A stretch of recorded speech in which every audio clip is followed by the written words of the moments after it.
En raros momentos, la pasión caldea la historia, y los idealismos se exaltan, cuando las naciones se constituyen, y cuando se renuevan. Primero es secreta ansia de libertad, lucha por la independencia más tarde, luego crisis de consolidación institucional, después vehemencia de expansión o pujanza de energías. Los genios pronuncian palabras definitivas, plasman los estadistas, sus planes visionarios, ponen los héroes de su corazón en la balanza del destino. Es, empero, fatal que los pueblos tengan largas intercadencias de encebadamiento. La historia no conoce un solo caso en que altos ideales trabajen con ritmo continuo la evolución de una raza. Hay horas de palingenesia y las hay de apatía, con vigilias y sueños, días y noches, primaveras y otoños, en cuyo alternarse infinito se divide la continuidad del tiempo. En ciertos períodos, la nación se duerme dentro del país. El organismo vegeta, el espíritu se amodorra. Los apetitos acosan a los ideales, tornándose dominadores y agresivos. No hay astros en el horizonte ni oriflamas en los campanarios. Ningún clamor de pueblo se percibe, no resuena el eco de grandes voces animadoras. Todos se apiñan, en torno de los manteles oficiales, para alcanzar alguna migaja de la merienda. Es el clima de la mediocridad. Los estados tórnanse mediocracias, que los filólogos inexpresivos preferirían denominar mesocracias. Entra a la penumbra el culto por la verdad, el afán de admiración, la fe en creencias firmes, la exaltación de ideales, el desinterés, la abnegación, todo lo que está en el camino de la virtud y de la dignidad. En un mismo diapasón utilitario se templan todos los espíritus. Se habla por refranes, como discurría Panza, se cree por catecismos, como predicaba Tartufo, se vive de expedientes, como enseñó Gil Valles. Todo lo vulgar encuentra fervorosos adeptos, en los que representan los intereses militantes, sus más encumbrados portavoces resultan esclavos en su clima. Son actores, a quienes les está prohibido improvisar, de otro modo, romperían el molde al que se ajustan las demás piezas del mosaico. Platón, sin quererlo, al decir de la democracia, es el peor de los buenos gobiernos, pero es el mejor entre los malos, definió la mediocracia. Han transcurrido siglos, la sentencia conserva su verdad. Al primera década del siglo XX se ha acentuado la decadencia moral de las clases gobernantes. En cada comarca, una facción de vividores detenta los engranajes del mecanismo oficial, excluyendo de su seno a cuantos desdeñan tener complicidad en sus empresas. Aquí son castas advenedizas, allí sindicatos industriales, acullá facciones de parla en balde. Son gavillas y se titulan partidos. Intentan disfrazar con ideas su monopolio del Estado. Son bandoleros, que buscan la encrucijada más impune para expoliar a la sociedad. Políticos sin vergüenza, hubo en todos los tiempos, y bajo todos los regímenes, pero encuentran mejor clima en las burguesías sin ideales. Donde todos pueden hablar, callan los ilustrados, los enriquecidos, prefieren escuchar a los más viles embaidores. Cuando el ignorante se cree, igualado al estudioso, el bribón al apóstol, el vaquirroto al elocuente, y el burdégano al digno, la escala del mérito desaparece en una oprobiosa nivelación de villanía. Eso es la mediocracia. Los que nada saben creen decir lo que piensan, aunque cada uno solo acierta a repetir dogmas, o auspiciar voracidades. Esa chatura moral es más grave que la aclimatación de la tiranía. Nadie puede volar, donde todos se arrastran. Conviénese en llamar urbanidad a la hipocresía, distinción al amaricamiento, cultura a la timidez, tolerancia a la complicidad. La mentira proporciona estas denominaciones equívocas. Y los que así mienten son enemigos de sí mismos, y de la patria, deshonrando en ella a sus padres, y a sus hijos, carcomiendo la dignidad común. En esos paréntesis, de alcornocamiento, aventúranse las mediocracias por senderos innobles.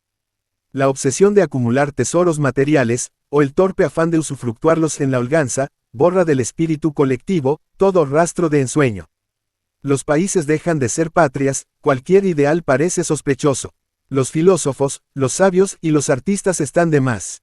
La pesadez de la atmósfera estorba a sus alas y dejan de volar. Su presencia mortifica a los traficantes, a todos los que trabajan por lucro, a los esclavos del ahorro o de la avaricia. Las cosas del espíritu son despreciadas, no siéndole propicio el clima, sus cultores son contados, no llegan a inquietar a las mediocracias, están proscritos dentro del país, con acento agudo mata a fuego lento sus ideales, sin necesitar desterrarlos. cada hombre queda preso entre 1000 sombras que lo rodean y lo paralizan. Siempre hay mediocres. Son perennes. Lo que varía es su prestigio y su influencia.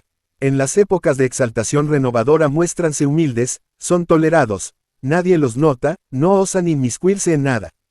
Cuando se entibian los ideales y se reemplaza lo cualitativo por lo cuantitativo, se empieza a contar con ellos. Apercíbense entonces de su número, se marcornan en grupos, se rebañan en partidos. Crece su influencia en la justa medida en que el clima se atempera. El sabio es igualado al analfabeto, el rebelde al lacayo, el poeta, al prestamista. La mediocridad se condensa, conviértese en sistema, es incontrastable.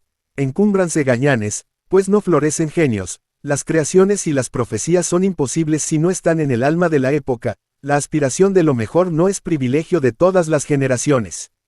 Tras una que ha realizado un gran esfuerzo, arrastrada o conmovida por un genio, la siguiente descansa y se dedica a vivir de glorias pasadas, conmenorándolas sin fe. Las facciones disputanse los manejos administrativos, compitiendo en manosear todos los ensueños.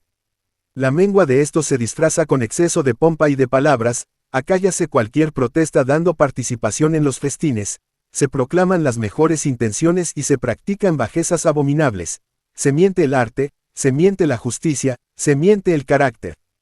Todo se miente con la anuencia de todos, cada hombre pone precio a su complicidad, un precio razonable que oscila entre un empleo y una decoración. Los gobernantes no crean tal estado de cosas y de espíritus, lo representan. Cuando las naciones dan en bajíos, alguna facción se apodera de engranaje constituido o reformado por hombres geniales. Florecen legisladores, pululan archivistas, cuéntanse los funcionarios por legiones, las leyes se multiplican, sin reforzar por ello su eficacia. Las ciencias conviértense en mecanismos oficiales, en institutos y academias donde jamás brota el genio y al talento mismo se le impide que brille, su presencia humillaría con la fuerza del contraste. Las artes tórnanse industrias patrocinadas por el Estado, reaccionario en sus gustos y adverso a toda previsión de nuevos ritmos o de nuevas formas. La imaginación de artistas y poetas parece aguzarse en descubrir las grietas del presupuesto y filtrarse por ellas. En tales épocas los astros no surgen. Huelgan, la sociedad no los necesita, bástate su cohorte de funcionarios. El nivel de los gobernantes desciende hasta marcar el cero, la mediocracia es una confabulación de los ceros contra las unidades. 100 políticos torpes juntos, no valen un estadista genial. Sumad 10 ceros, 100, 1000, todos los de las matemáticas y no tendréis cantidad alguna, ni siquiera negativa. Los políticos sin ideal marcan el cero absoluto en el termómetro de la historia, conservándose limpios de infamia y de virtud, equidistantes de Nerón y de Marco Aurelio. Una apatía conservadora caracteriza a esos períodos, entibiase, la ansiedad de las cosas elevadas, prosperando a su contra el afán de los suntuosos formulismos. Los gobernantes que no piensan parecen prudentes, los que nada hacen titúlanse reposados, los que no roban resultan ejemplares. El concepto del mérito se torna negativo, las sombras son preferibles a los hombres. Se busca lo originariamente mediocre, o lo mediocrizado por la senilidad. En vez de héroes, genios o santos, se reclama discretos administradores. Pero el estadista, el filósofo, el poeta, los que realizan, predican y cantan alguna parte de un ideal, están ausentes. Nada tienen que hacer, la tiranía del clima es absoluta, nivelarse o sucumbir. La regla conoce pocas excepciones en la historia. Las mediocracias negaron siempre las virtudes, las bellezas, las grandezas, dieron el veneno a Sócrates, el leño a Cristo, el puñal a César, el destierro a Dante, la cárcel a Galileo, el fuego a Bruno, y mientras escarnecían a esos hombres ejemplares, aplastándolos con su saña o armando contra ellos algún brazo enloquecido, ofrecían su servidumbre a gobernantes imbéciles o ponían su hombro para sostener las más torpes tiranías. A un precio, que éstas garantizaran a las clases hartas la tranquilidad necesaria para usufructuar sus privilegios. En esas épocas del lenocinio, la autoridad es fácil de ejercitar, las cortes se pueblan de serviles, de retóricos que parlotean pein lucrando, de aspirantes a algún bajalato, de pulchinelas en cuyas conciencias está siempre colgado el albarán ignominioso. Las mediocracias apuntálanse en los apetitos, de los que ansían vivir de ellas, y en el miedo de los que temen perder la pitanza. La indignidad civil es ley en esos climas. Todo hombre declina su personalidad al convertirse en funcionario. no lleva visible la cadena al pie, como el esclavo, pero la arrastra ocultamente, amarrada en su destino. Ciudadanos de una patria son los capaces de vivir por su esfuerzo, sin la cebada oficial. Cuando todo se sacrifica a esta, sobreponiendo los apetitos a las aspiraciones, el sentido moral se degrada, y la decadencia se aproxima. En vano se busca remedios en la glorificación del pasado. De ese atafagamiento los pueblos no despiertan loando lo que fue, sino sembrando el porvenir.